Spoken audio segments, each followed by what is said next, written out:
Alright, so this thing has been giving me some issues, and I think it's creating a problem with some creaking noises.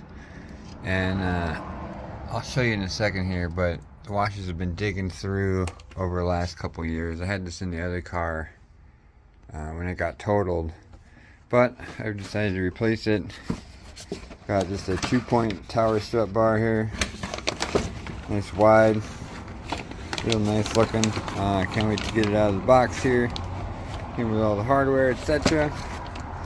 Skunk 2 seems to be, in my opinion, seems to be working out alright for me. I got this throttle body, some other stuff, but yeah. So first thing I want to do is get the car up off the ground a little bit, and then yeah, get these pulled off of here in a nice open area so I can install this beautiful thing. Alright, got it off. Didn't bother to lift it up, just took it off. I'll show you quickly some of the fatigue that's going on here. Where's that one? You can't really see that one all that well. I think my flashlight's upstairs, but just a little view of the fatigue. Yeah, that thing's definitely been, you can tell where it's been rocking back and forth. Doing this, sitting on here because it's so rigid, and these have bent over the years. They didn't come bent like that, so I've been torquing them down and messing with it. But I got a guy, I know a guy that wants this, so I'm just gonna donate it to him. Hope he likes stickers, scratches, and some gold paint. It was fun while it lasted, but now that I've got you, Skunk 2. So I'm going to clean this up a little bit. I had these ugly old bolts, so I went to the store. Got some nice shiny new ones and some lock washers. Stainless steel. Didn't really have much to choose from, but I got what I needed. So now I can install it with class. Yeah. Alright, she's on there. Nice and tight. Good to go. I got a sticker to put right here. It's more of a metal plate. See, it's kind of thick. There's a blackish one and a silver one. I'm definitely going with the blacker one. I'm just going to throw a little rubbing alcohol on there, clean it up, and then go ahead and stick this guy on there. See what it looks like. Boom. On there. Beautiful. Save this part for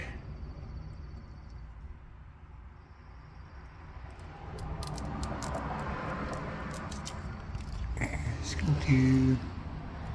It's got a bit of a rainbow hue to it. That's nice. It's more like an etched look. It's more like it's etched in there. I don't really care about logos, but I think that's pretty cool. I think that's pretty sweet. I have to find some fun stickers to put on there. I got some somewhere. Doing something somewhere. Came with some extra ones. I gotta figure out who I want to give these to. Definitely got good quality stickers, I'll give them that. Figure out something to do with that dude. But yeah, there it is. Installed. Skunk 2 strut tower. Running pretty nice. I think it looks good. It looks good, nice and thick bar.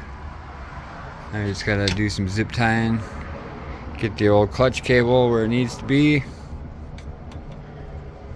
Something like this. A couple zip ties. That'd be nice for the throttle and whatnot. Looks like it gives it a little bit more freedom to move. I've been having some problems with it sticking in the past. So hopefully that'll tamper that a little bit. It is supposed to clip in like right there, but I let it go loose so it floats around a bit in there. But yeah, that's it for now.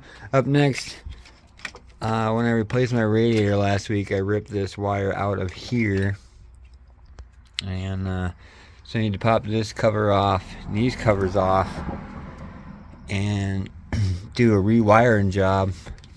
I'm just gonna do a whole new harness, 2 wires here, connected 2 wires there, and do all that because I have all this wire. So I'm good in the wire department. I can make that little harness shit and reattach it, repin it, and move on with my life. But I also have, if I'm going to do the wiring project, I also have the other ones of these. I have these for the brights as well. Somewhere around here I have it. I don't know what I did with them. Bought them a while ago and when they were on sale. And so yeah, I'm planning on doing the wiring for those as well. Hard wiring them in the same way I did these ones here, which you can't really see, but if you go back and watch the video, if you really give a shit.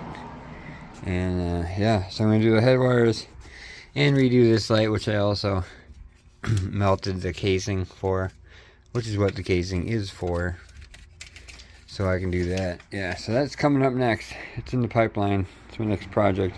For right now I got that, and hopefully that'll stop my creaking due to the massive holes that I put in them.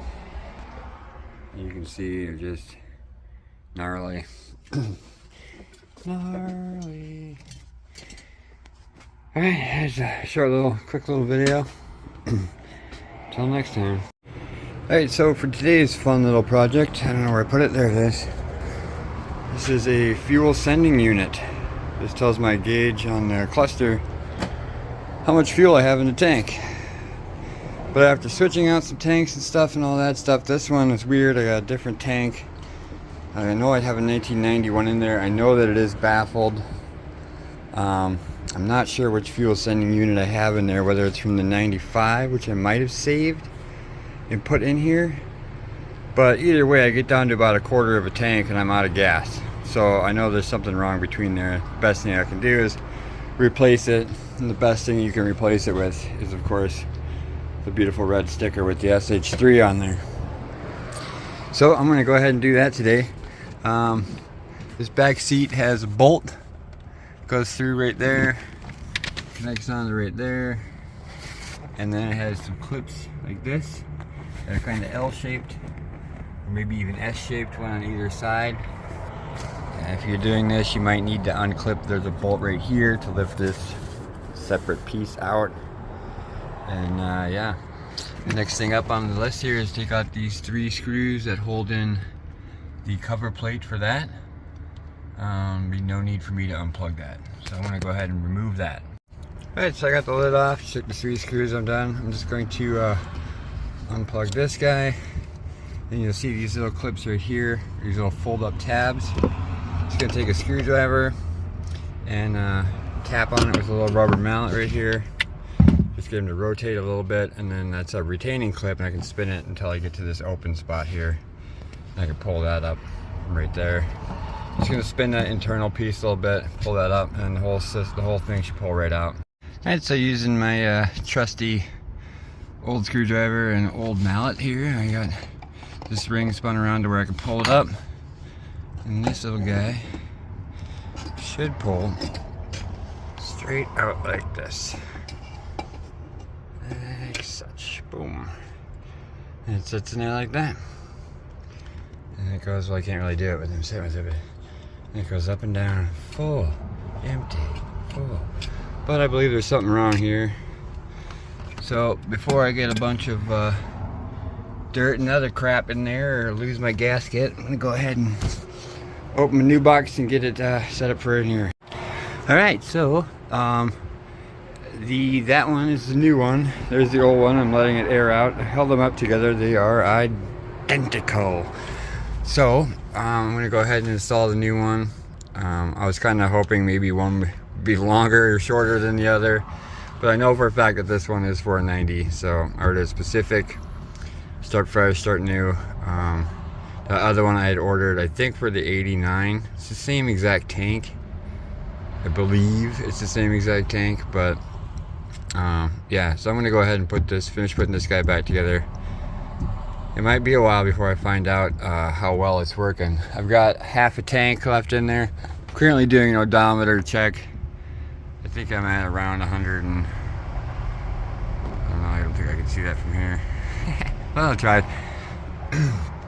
I'm at about 100 something or other, 130 miles and about half a tank, so I'm gonna see what I'm running at these days.